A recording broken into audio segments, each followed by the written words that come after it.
to step into the unknown? Because the known is of the past. And in case you're finding in your life that there's certain patterns, right? Things are repeating themselves. It's almost like you're in the same relationship, but different person or people. Change the job, change the house, change the car, change the country, change the dog, change the children. Don't know what else you can change. Change everything. And still you turn up and you think, I've changed it. And then it doesn't take very long before the same shit shows up again. How many of you know what I'm talking about? Yeah. The common denominator in that is what? Yeah. In my life, if the same shit shows up, it's me. Took me a while to work that one out. Oh, it's me recreating my past by bringing the past, the known, into the present and projecting it into the future. So I keep recreating the past into the future. And the common denominator in that pattern in my life is me. That means I'm recreating it. So part of being responsible is that if you start taking ownership and looking at, well, which part of that am I responsible for? And how am I recreating the past into the future? How am I doing that? And start to look. So the answers are not outside. And this is one of the things, this is one of the reasons we suffer, I believe. We're looking for the answers in the wrong place. The answers are not outside, it's inside, it's within. So how are you recreating the past? And if you want to create a new future or a different future, then it requires that you step out of what is known to you, the unknown. That means when you step into the unknown, what happens? What happens when we go into the unknown? Just shout it out. If you're vulnerable, if you're anxious, fear. Anyone else? Pardon? You feel free? Yeah? If confused? Pardon? Excited. So it's like a mix of things.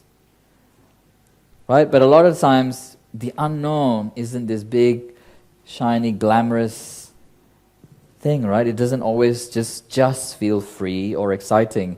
There's also some version of like fear and anxiousness that may show up.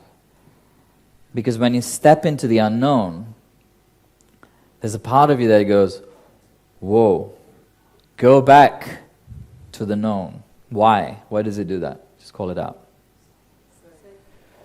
It's comfort, safety, familiarity.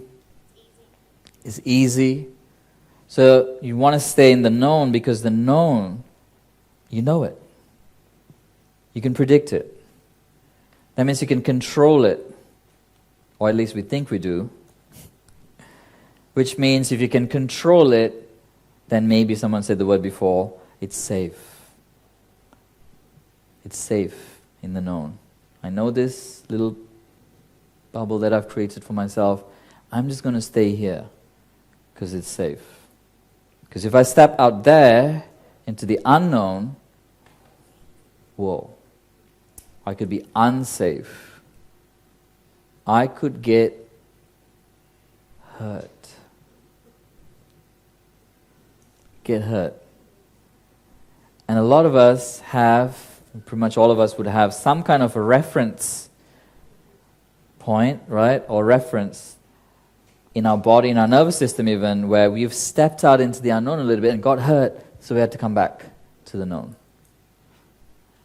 And a lot of times we just do it once and we go, no, that's it, I'm going to stay here. Some of us have tried again, we got hurt, so we came back. Then very few might have tried a few more, once more, and it's, they might have other examples of that. But by then, we create that by what we focus on.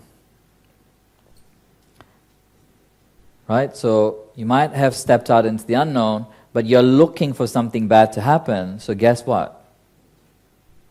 It happens. As opposed to actually step into the unknown.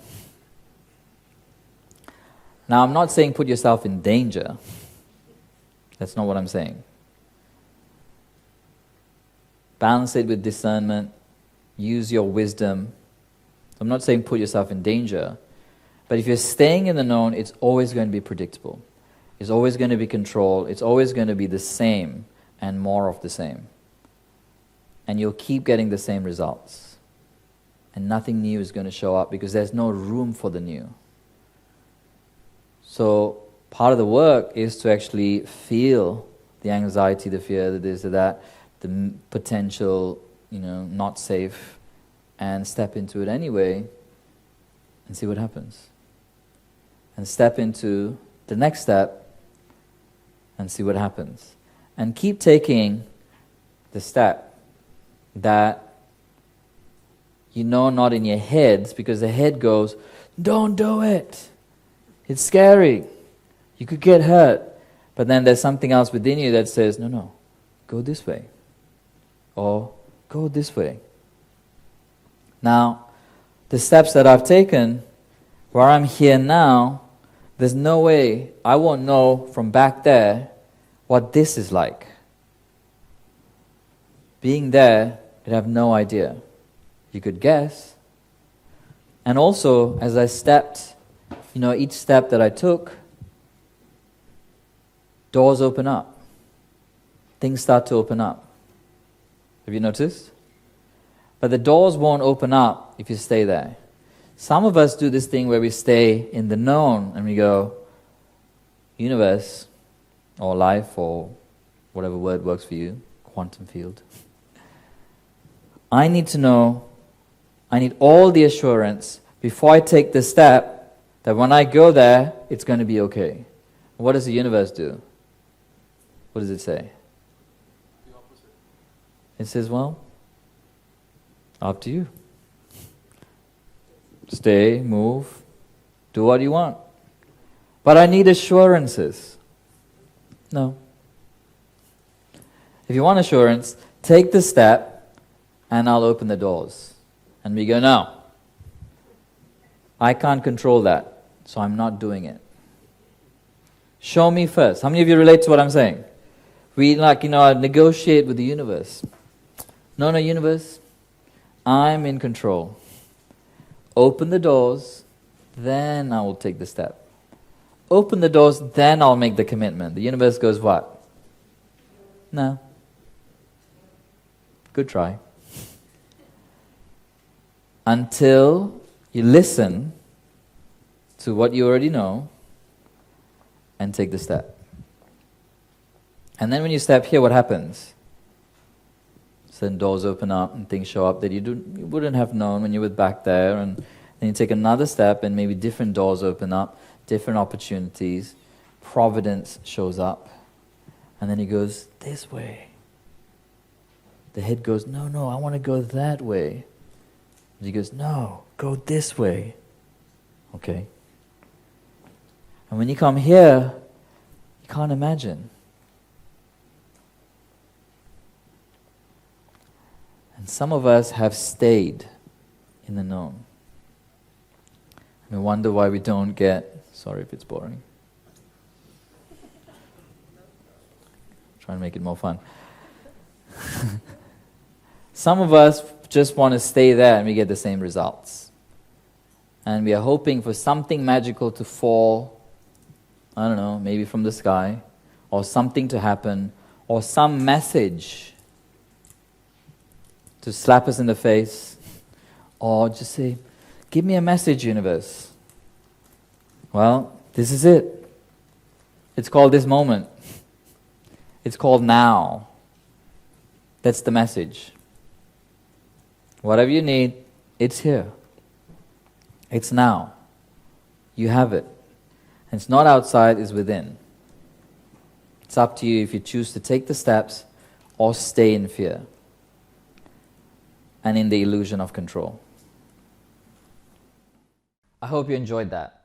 Remember to leave me a comment below or any questions you may have about the topic covered.